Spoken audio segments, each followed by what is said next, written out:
Assalamualaikum warahmatullahi wabarakatuh. Perkenalkan, nama saya Agung Anugraha Pambudi dengan NIM 3312421014. Saya merupakan mahasiswa ilmu politik, jurusan Politik dan Kewarganegaraan. Video ini merupakan video pemenuhan penugasan UTS Pendidikan Agama Islam yang diampu oleh Ibu Darul Qutni, di mana dalam video ini memuat beberapa kegiatan saya yang telah saya lakukan sebelumnya pada bulan Ramadan ini. Tanpa berlama-lama lagi, silahkan tonton videonya sekarang. Berikut ini merupakan beberapa kegiatan keagamaan yang saya lakukan selama bulan Ramadan ini. Di antaranya saya mengawali pagi hari ini dengan sholat duha, di mana sholat duha merupakan sholat sunnah yang berdasarkan firman Allah Subhanahu wa Ta'ala mengatakan bahwa bertasbih bersama Dia di waktu petang dan pagi. Ibnu Abbas menafsirkan, salat isyraq adalah salat duha.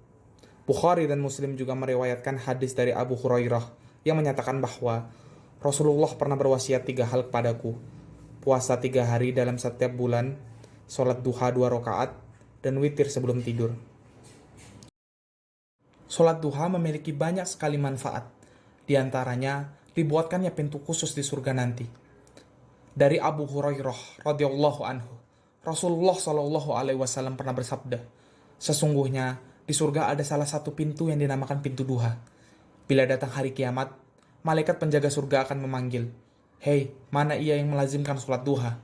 Inilah pintu kalian, maka masukilah dengan kasih sayang Allah." Hadis riwayat Tabrani. Selain itu, sholat duha juga akan menggugurkan dosa-dosa kita, di mana dalam hadis riwayat Tirmizi mengatakan bahwa barang siapa yang menjaga sholat duha, maka dosa-dosanya diampuni walaupun dosanya itu sebanyak buih di lautan. Dan masih banyak lagi keutamaan-keutamaan yang bisa kita dapatkan dari sholat duha ini.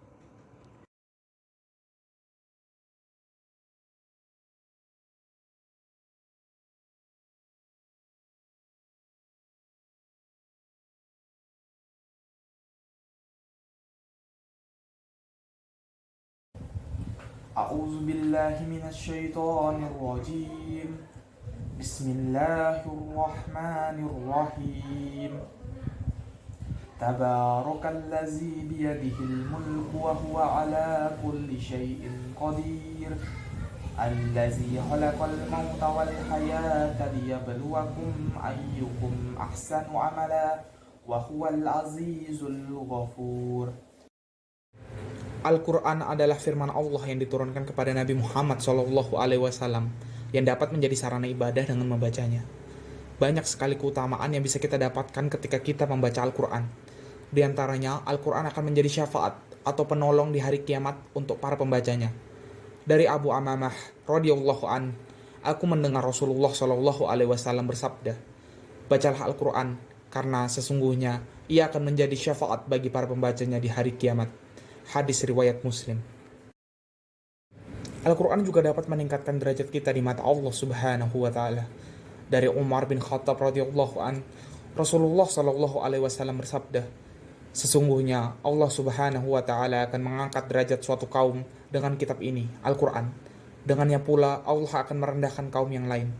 Hadis riwayat Muslim.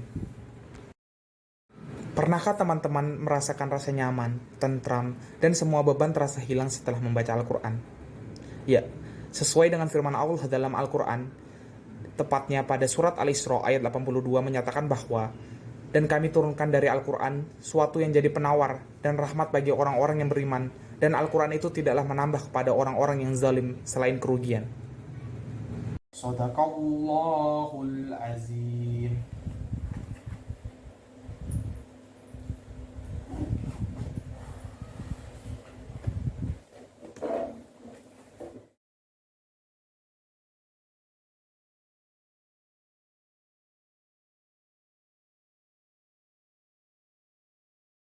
Auzubillah. Bismillahirrahmanirrahim. Fa'ala fa'ili hasada Hasada. hasada hasidi kataba katibi. Selanjutnya, kegiatan yang saya lakukan adalah mengajarkan keponakan-keponakan saya untuk dapat mengenal huruf-huruf hijaiyah yang terdapat di dalam Al-Quran dengan membaca Iqra terlebih dahulu. Hal ini dijelaskan dari Utsman bin Affan radhiyallahu an. Rasulullah Shallallahu alaihi wasallam pernah bersabda, "Sebaik-baik kalian adalah yang mempelajari Al-Quran dan mengajarkannya." Hadis riwayat Tirmizi.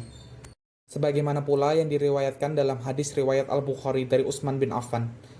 Nabi Shallallahu alaihi wasallam pernah bersabda, "Sesungguhnya orang yang paling utama di antara kalian adalah orang yang belajar Al-Quran dan mengajarkannya."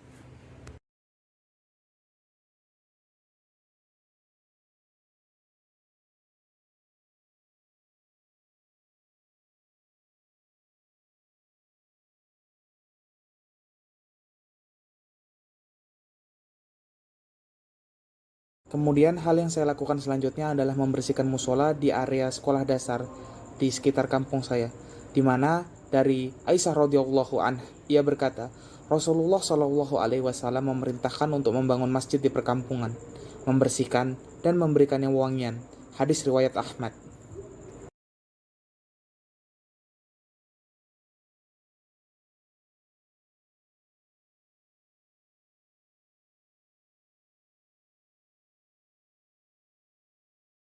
Setelah merapikan dan membersihkan area musola tersebut, saya bergegas untuk dapat mengambil alat-alat kebersihan untuk dapat membersihkan area-area luar yang berada di musola tersebut dan SD tersebut. Seperti yang kita tahu bahwasannya kebersihan merupakan sebagian dari iman. Demikianlah kegiatan-kegiatan keagamaan yang telah saya rangkum sebelumnya di video tersebut. Lebih dan kurangnya saya mohon maaf dan terima kasih telah menonton. Wassalamualaikum warahmatullahi wabarakatuh.